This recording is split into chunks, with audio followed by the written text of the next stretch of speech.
Denver Broncos fans, what is going on? Today we're going to do my final mock draft for this 2025 offseason, all 7 rounds for your Denver Broncos. And honestly, guys, I don't think there's a team I'm more excited about watching in 2025 than the Denver Broncos.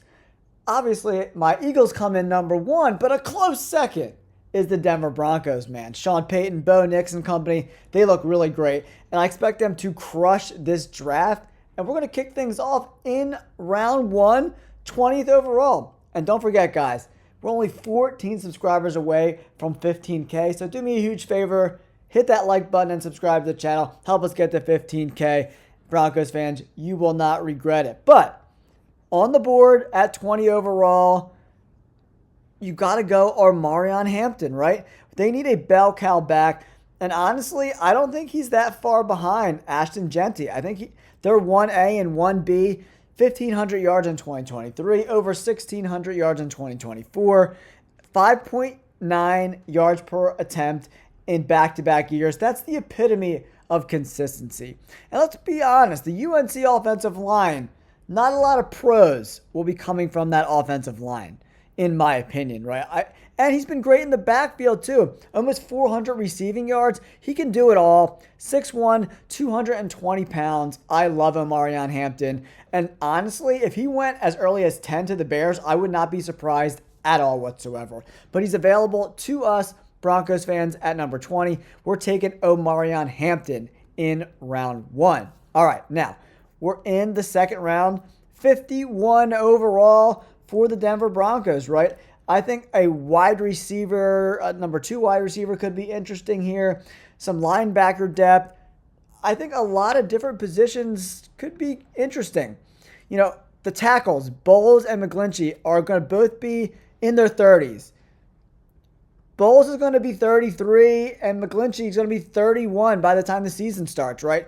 So bringing some depth to the tackle positions definitely makes some sense. I would like bringing in some outside corner help as well. That could be very, very interesting for them here in the draft. And another safety, a free safety.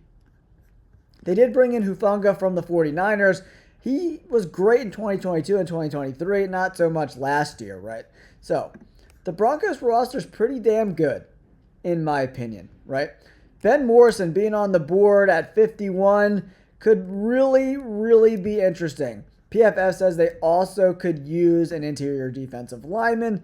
That makes a little bit of sense here, but I do like DJ Jones, getting a little bit older at over 30, and Zach Allen, dominant force on the line, had 50 million sacks. Not great against the run, but he could definitely get after the passer, right? So I'm not sure if that's really where I want to go. I'm going to take a look at this defense and see if I want to add some spots. Greenlaw and Singleton are both pretty injury prone, but this early in the draft, I'm not sure if that's the way I want to go. Let's check out wide receiver. Jalen Royals is on the board. I love myself some Jalen Royals. I do like Kyle Williams too from Washington State. Little under the radar guy, but definitely really coming on in these last few weeks. People are really starting to pay attention to how capable Kyle Williams is as a wide receiver. You know, I do like him. But Jalen Royals, man, drop rate under 6%, 6', 205. He's not like the most athletic guy in the world, but he's just a good route runner in my opinion. I think, you know, he's got strong hands. He's good against press. I just think, you know, get some yards after contact as well. You know, forced 17 missed tackles as a wide receiver. That's pretty impressive. Tied for 37th in the nation, right? That's really, really impressive. He can catch screen passes, contested catch guy, deep yard, you name it. He could do it, right? Pretty impressive all-around guy at the wide receiver position, right? Trey Harris is a big-bodied outside wide receiver. If you want a true X, Trey Harris could be very interesting for them at this spot in the draft. But Kevin Winston's on the board. But for me, bringing in a corner opposite Pat Surtain. Right now, it looks like Riley Moss is penciled in as the other outside corner. And at the nickel spot, we got Jaquan McMillan. Another guy, I think corner, we could definitely add some love at the cornerback position for sure. Looking at this roster, adding a tight end, they did add Evan Ingram, right? But you could still probably add some juice at that position. But edge defender, if we take a look at this defense in their base format, they're in that 3-4 defense. The outside linebackers look pretty good to me. It's all about value, right? ESPN was talking about Harold Fannin Jr. and, these linebackers being a little bit, injury prone, but I don't want to go there. I think I'm going to grab one of these wide receivers. That seems to be the best value right now at 51. So who is it, guys? Trey Harris, Jalen Royals could be a true number 2 wide receiver, and throw Mims in that mix, right? You got a really interesting, couple wide receivers because Sutton's pretty big, 6'4", 216. Mims, 5'11", 182. I think I would like him a little more in the slot. And then you add a really good pass catcher like Jalen Royals. I love that. I'm doing it. I'm adding some offensive firepower for Bo Nix, right? All right, now we're up in the 3rd round here, 85 overall. This is a spot, man, Terrence Ferguson looks pretty good there too, but they did say center could be, an addition. Luke Wattenberg is penciled in as their center right now. Not the best guy in the world, right? So bringing in a center could be really interesting for them. Jared Wilson from Georgia. He's really, really talented, man. Exceptional. 6'3", 310 from the Georgia Bulldogs. But with Jonah Savanayea from Arizona being on the board here, I kind of like that, man. And then Charles Grant's on the board too. So whatever guy you like better. I might like Charles Grant better because he's got the long arms. So bring in a guy, he's got almost 35-inch arms, excellent pass blocker. I'm going Charles Grant in the 3rd round. Now, we're up at 122 overall. We got offensive line, we got a running back, we got a wide receiver. So we take a look at this D-line. Let's add some D-line. Maybe a nose, maybe another 3-4 DN, something like that. That could, bode pretty well for us here, guys. Tyler Batty, 6'5", 275. Not really scheme friendly for us here. Ty Robinson, let's check him out. 6'6", 310. Pretty big monster guy. So just taking a look at who's left on the board. Cameron Jackson, big boy, 6'6", 342. Could really fit this, this nose tackle position. DJ Jones, not a bad player, right? But he'll be pushing 31 soon, so getting a little younger at that spot could make some sense here, right? I do love myself some Cameron Jackson. He's a dog. Yeah, that's what we're going to do here, guys. We're going to go Cameron Jackson, 122 overall. Kind of beef up the interior part of that D-line.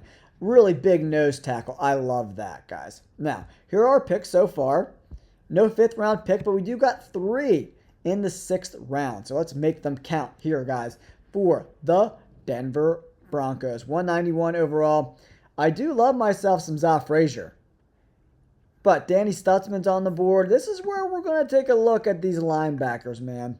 Danny Stutzman, Jay Higgins on the board. A lot of people are really high on Danny Stutzman, and, not the best coverage guy. That definitely is a concern for me. The missed tackle rate over 12%, another thing I don't necessarily love. And Jay Higgins is just the better version of that. Coverage grade 91, great in coverage, missed tackle rate under 10%. I'm going, Jay Higgins here, guys. Off-ball linebacker at 191 overall. Now, at 197 and 208, I just want the best players available. And for me, Za Frazier, what an explosive year he had. 37 passer rating against. Smaller school guy. That's why he's available this late in the draft. Remember, this is in the middle of the 6th round. 6'3", 185. I love the length. I love the length here, guys. Let's bring in another outside corner. Maybe he lands with the Broncos and can compete for a starting spot on the outside opposite Pat Surtain. Now, 208 overall. I'm picking the best player available. We got some offensive line depth. We added a tackle. We added a linebacker. We got the running back. We got the wide receiver. Where do we go now? Dylan Fairchild, the guard, he's a really good player, man. And I just want to add some depth to this offensive line, right? You know, we look at the guards here. We have one of the best guards in the NFL, in Quinn Meinerz. I'm butchering that name, but unbelievably talented. But adding some depth could make some sense here. We got Powers on the left side, 4th-round pick in 2019, pushing 29 years of age, right?